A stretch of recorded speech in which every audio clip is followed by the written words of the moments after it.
দেওয়ার সঙ্গে সঙ্গে ভেঙে যাচ্ছে, এতটাই খাস্তা এবং মিহিমিহি। নমস্কার বন্ধুরা, সাবিত্রী কিচেনে সবাইকে স্বাগত। বন্ধুরা, আজকে আমার রান্নাঘরে চলে এলাম মদন ভাজা বা গাঁট্টা ভাজা বানাতে। আর এই নামটার সাথে কিন্তু আমরা খুব ছোটবেলা থেকেই পরিচিত, তবে এখন আর তেমনভাবে পাওয়া যায় না। তবে আমাদের সেই পুরনো স্মৃতিটাকে ফিরিয়ে আনার জন্য আজকে কিন্তু আমি এই মদন ভাজা বা গাঁট্টা ভাজাটা বানাবো একদম সহজ পদ্ধতিতে আর কম সময়ের মধ্যে। আর এটা কিন্তু ভীষণ ভালো লাগেও খেতে। আপনারা যদি সম্পূর্ণ ভিডিওটা দেখেন তাহলে কিন্তু আপনারাও সেই ছোটবেলার স্মৃতিটা মনে করে বাড়িতে বানিয়ে খেতে পারবেন এবং এখনকার জেনারেশনের বাচ্চাদেরও খাওয়াতে পারবেন এবং গল্পও শোনাতে পারবেন। তাই আপনারা কিন্তু সম্পূর্ণ ভিডিওটা দেখবেন, আশা করি ভালো লাগবে। আর ভালো লাগলে অবশ্যই বন্ধুদের সাথে শেয়ার করবেন। আর যারা আমার নতুন বন্ধু আছেন তারা যদি ইউটিউব থেকে দেখে থাকেন তাহলে প্লিজ চ্যানেলটাকে সাবস্ক্রাইব করে রাখবেন। আর যারা ফেসবুক থেকে দেখছেন তারা ফেসবুক পেজটাকে ফলো করে দেবেন। তো আজকে এই মদন ভাজা বা গাঁট্টা ভাজা বানানোর জন্য প্রথমে একটা ময়দার ডো লাগবে। তার জন্য একটা বড় পাত্রের মধ্যে নিয়ে নিচ্ছি 1 কাপ ময়দা, এর সাথে দিয়ে দিচ্ছি 1/2 কাপ আটা।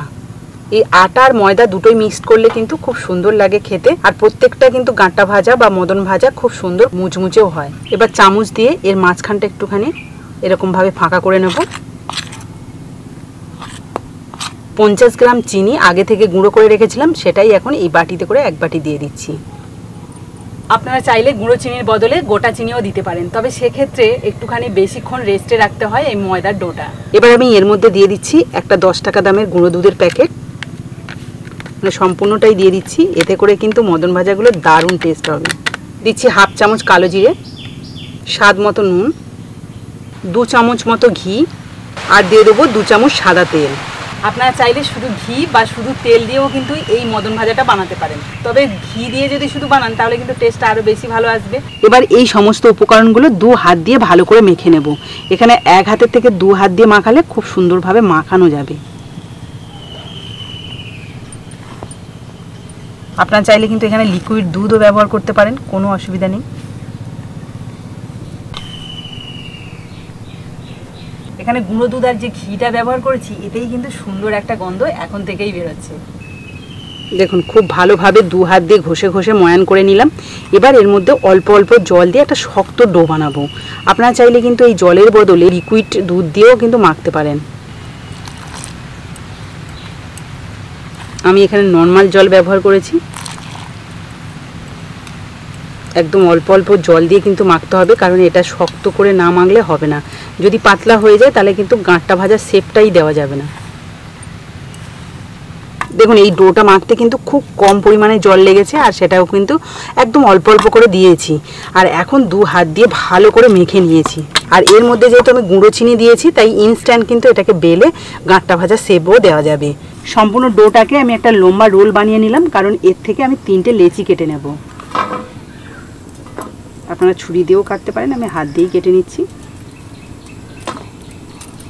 সবগুলোকে একটু গোল করে নিই।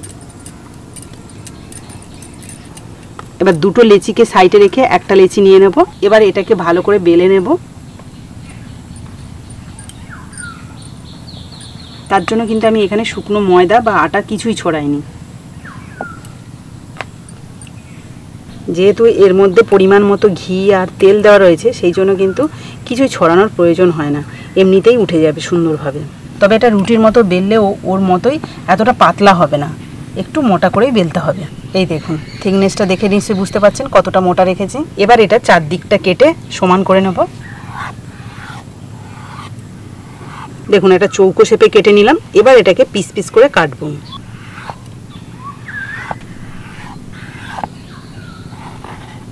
এবার এদিক থেকে একইভাবে কেটে নেব।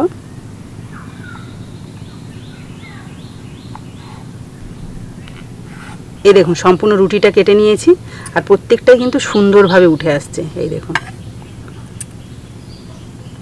যেটুকু জড়িয়ে আছে দেখতে পাচ্ছেন, এগুলো কিন্তু তেলে ছাড়ার পরেই সঙ্গে সঙ্গে ছেড়ে যাবে। এবার এগুলোকে তুলে একটা পাত্রে রেখে দিচ্ছি।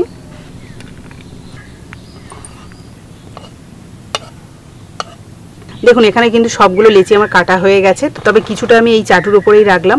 এগুলোই প্রথমে ভেজে নেব, তারপরে কিন্তু এগুলো ভাজবো বলেই রেখে দিয়েছি। তো দেখেই মনে হচ্ছে যে অনেকগুলোই কিন্তু আমার এখানে গাঁট্টা ভাজা হবে। উনুনটা ভালোভাবে ধরে গেছে। এবার একটা কড়াই বসিয়ে দিচ্ছি। ভাজার জন্য কড়াইতে দিয়ে দিচ্ছি কিছুটা তেল। তেলটা ঠিকঠাক গরম হয়েছে কিনা আমি একটুখানি চেক করে নিচ্ছি। এই দেখুন একদম হালকা গরম আছে। দেখতে পাচ্ছেন যে দেওয়ার সঙ্গে সঙ্গে কিন্তু নয়, একটু পরে থেকে বাবলস উঠতে শুরু করেছে। তো এই রকম তেল গরমেই কিন্তু আটাগুলো ভাজতে হবে। এই যে জড়িয়ে আছে এগুলো কিন্তু ভাজা হলে সবগুলোই ছেড়ে যাবে, তো সেই জন্য আমি এইভাবেই দিয়ে দিচ্ছি। আর তেলের পরিমাণটা যেহেতু একটু বেশি দিয়েছি তাই একসাথে কিন্তু অনেকগুলো দিচ্ছি। আবারও বলছি যে তেলের টেম্পারেচারটা নিশ্চয়ই দেখে আপনারা বুঝতে পারছেন, খুব কিন্তু গরম নেই, এরকম হালকা তেল গরমেই এগুলোকে ভাজতে হবে।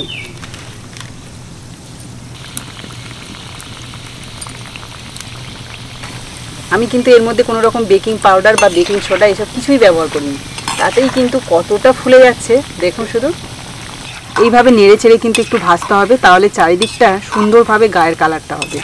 না হলে কিন্তু এক পিঠ ভালোভাবে ভাজা হয়ে যাবে, আবার এক পিঠ ভাজা হবে না। দেখুন আরও কিছুক্ষণ ভেজেছি, তাতে করে সুন্দর একটা কালার চলে আসছে। সবগুলো আমি একবারেই তুলে নেব। আওয়াজ শুনে নিশ্চয়ই বুঝতে পেরেছেন এখনই কত সুন্দর একটা মুচমুচে আওয়াজ হচ্ছে। আর তাছাড়া সবে মাত্র তেল থেকে তুলেছি, তাও কিন্তু এর গায়ে একটুও তেল লেগে নেই, এত সুন্দরভাবে ভাজা হয়েছে। তো চলুন বাকিগুলো আমি একইভাবে ভেজে নিই।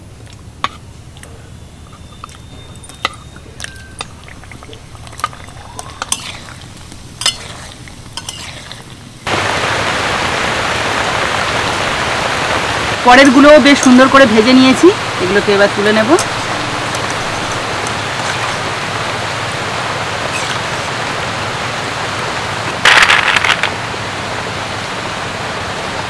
সবগুলো গাঁটটা ভাজা হয়ে গেছে আর বেশ অনেকটা পরিমাণে কিন্তু হয়েছে।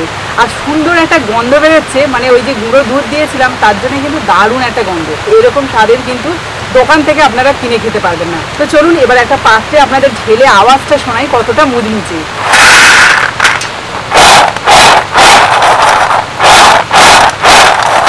আপনাদের একটা ভেঙে দেখাচ্ছি, এই দেখুন ভেতরটাও কত সুন্দরভাবে ভাজা হয়েছে। বাইরে কিন্তু ঝমঝমিয়ে বৃষ্টি এসে গেছে, আর এই বৃষ্টি ওয়েদারে কার না ভালো লাগে বলুন এরকম গাঁটটা ভাজা খেতে। তো চলুন আমি একটু খেয়ে আপনাদের বলি এর স্বাদটা কেমন হয়েছে। মুখে দেওয়ার সঙ্গে সঙ্গে ভেঙে যাচ্ছে, এতটাই খাস্তা এবং মিষ্টি, দারুণ দারুণ খেতে। এই বর্ষা ওয়েদারে একবার হলেও বাড়িতে এইভাবে গাঁটটা ভাজা বানিয়ে সবাইকে পরিবেশন করুন। সবাই ভীষণ যেমন খুশি হয়ে খাবে, তেমনই কিন্তু খুব মজাও পাবে। তো আজকের এই রেসিপিটা যদি আপনাদের ভালো লেগে থাকে তাহলে প্লিজ একটা লাইক করে বন্ধুদের সাথে শেয়ার করবেন। তো আজকের মতো টাটা, পরের দিন আসবো আবার একটা নতুন ভিডিও নিয়ে। ততক্ষণে ভালো থাকবেন, সুস্থ থাকবেন।